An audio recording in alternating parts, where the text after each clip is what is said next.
Bueno, buen día, Denis.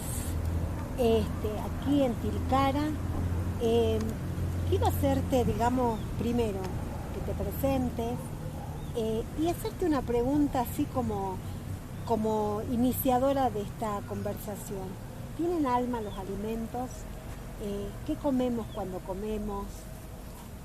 Ya, mi nombre es Denis Ricaldi, soy quechua hablante, soy cocinero y tengo un grado en antropología. Para responder tu pregunta, a mí me parece que el asunto de fondo es la sacralidad de todo lo que existe.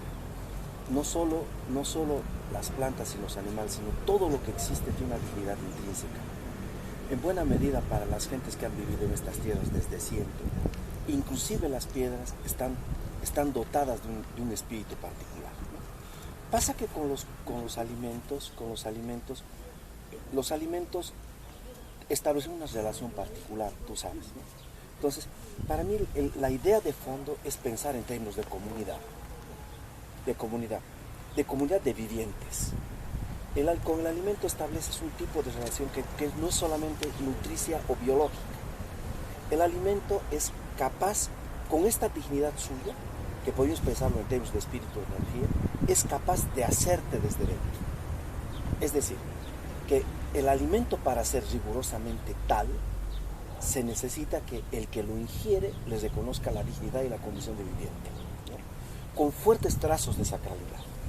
Qué bueno esto que estás diciendo, que el alimento te construye desde adentro. Y esta conexión entre la tierra, el sol, el agua y nosotros, ¿cómo se divisibilizaría en nuestros mundos, en tu mundo, en el mundo de nuestros antepasados? A mí me parece que, detrás de ello también hay una visión de mundo. Esta visión del mundo consiste en que todo lo que existe está habitado por vivientes humanos y por vivientes no humanos, ¿no? Todo lo que existe tiene esta condición de viviente. Entonces, en estos intercambios que haces con los otros vivientes, ¿no?, siempre hay relaciones de respeto, ¿no?, que yo no me atrevería a pensarlo en términos antropológicos. Es decir, no son relaciones mediadas por ritualidad, ¿no? La ritualidad es una idea que proviene de otro mundo. A mí me parece que la idea de fondo consiste en el respeto por todo lo que existe, por todo lo vivo. El existir, yo diría que el debate entre existente y vivo es un debate impropio para este mundo. Para el antepasado, el paisaje íntegro está animado de alguna manera, ¿no? De una manera. Entonces, muchos años antes, el recurso que utilizaban todos estos pueblos, todos nuestros pueblos, para acceder a información crítica de lo que existe, es recurrir a entidades divinas que producían estados de conciencia expandidos. En estos estados la conciencia amplía sus horizontes y puedes ver el espíritu de las cosas que existen, ¿no? No lo pongamos tal vez en términos de espíritu. Probablemente la mejor manera de pensarlo, hacer una especie de traducción cultural casi forzada, es pensarlo en términos de energía, ¿sí? Podríamos decir entonces que nuestras papitas, nuestros maíces, trascienden en energía hacia nosotros.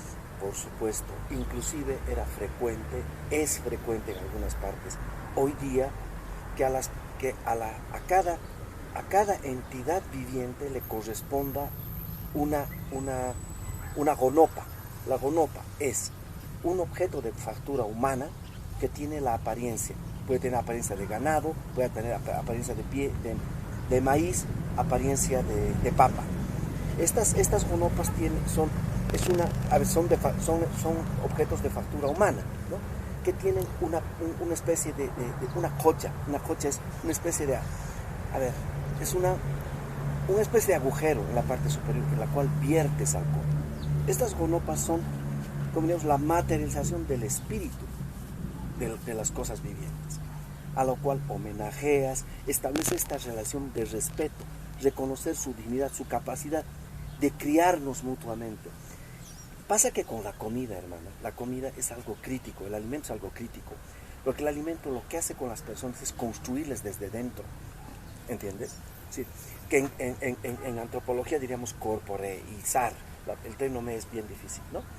Entonces, rigurosamente, a todas las entidades, a todo lo que existe, le corresponde una entidad divina, que es una especie de, ¿cómo diríamos? Que no hay que pensarla en términos de unidad, ¿no? La unidad o la pluralidad es una categoría no pertinente, ¿no? Ahora, nosotros tenemos que a lo largo de nuestra historia, en las celebraciones, ha estado muy presente la comida. De hecho, estamos cerca de nuestro nuevo año, de nuestro próximo año nuevo. ¿Qué nos podrías decir en este sentido de la presencia de la comida en nuestros solsticios, en nuestros equinoccios, en nuestra relación con el sol, con la luna, con la pacha, con el agua? ¿Cómo nos podrías explicar esta unión tan intrínseca y casi indisociable, ¿no? Yo te diría que el término que permitiría entender esta relación que establecemos con la otredad de lo divino es el término comensalidad. Comensalidad en simple quiere decir comer juntos. Entonces, para estos eventos especiales en los que hay una mayor densidad o presencia de lo divino, se configuran ofrendas, que más que ofrendas hay que entenderlas como preparaciones, ¿no? Que se construyen en una lógica culinaria, ¿no? Se construyen, hay una equivalencia exacta con cocinar, ¿no? O sea, el especialista ritual en este ámbito o en otros es un ser humano sin género, ¿no? Que lo que hace es hacer una preparación de acuerdo a la estética gastronómica de las entidades divinas, ¿no? Entonces, en este caso, más que un rito, más que una ofrenda, en realidad es un convidar un banquete, es ofrecer un banquete. ¿Para qué? Para comer juntos. Sería como un actapi con las entidades divinas. Por supuesto. El comer, hermana, sobre todo para nosotros, desde siempre ha tenido un rol dramático. Comer para nosotros es hacer comunidad, es ratificar nexos, ¿no? Es construir vínculos. Cuando tú le abres la casa a alguien para que se siente en la mesa contigo, probablemente esté en todas las culturas, pero para nosotros es dramático. Pero estos términos, ¿sabes qué pasa? A mí me parece que lo divino para el mundo andino, no estoy seguro, no sería capaz de sentenciarlo, ¿no? A mí me parece que lo divino para el mundo andino es muy semejante a lo humano. Es decir, me parece dramáticamente semejante a lo humano a otra escala, ¿no? Entonces la idea de Dios, la idea de lo divino, de Dios occidente, no es aplicable a este mundo, ¿no? Entonces los códigos humanos, ¿ya?, de fraternidad, de solidaridad, de afecto hacia el otro, son perfectamente extrapolables a lo divino. Entonces, tú le ofreces comida como lo harías con tu mayor, con tu padre, ¿no?, con tu madre, alguien con quien quieres establecer una relación de reciprocidad. Que pasa, que hay ¿sabes qué? Rigurosamente, probablemente el término para precisar el nexo que estableces es afecto, es amor. Perfecto. Bueno, ahora, a lo largo de la historia, también otras culturas como el cristianismo u otras culturas también han utilizado el término del pan, del vino, como una ratificación de la corporización de la fe o la corporización de otros vínculos, digamos, no tangibles, ¿no? Como en el caso del catolicismo. En esta relación en donde se corporiza lo tangible y lo intangible, ¿qué lugar crees que nuestras culturas ponen a entidades como el maíz o la papa, o como en otros casos cada una de los productos locales? Y ahí, por ejemplo, ¿cómo lo ves visibilizado en algunas comidas?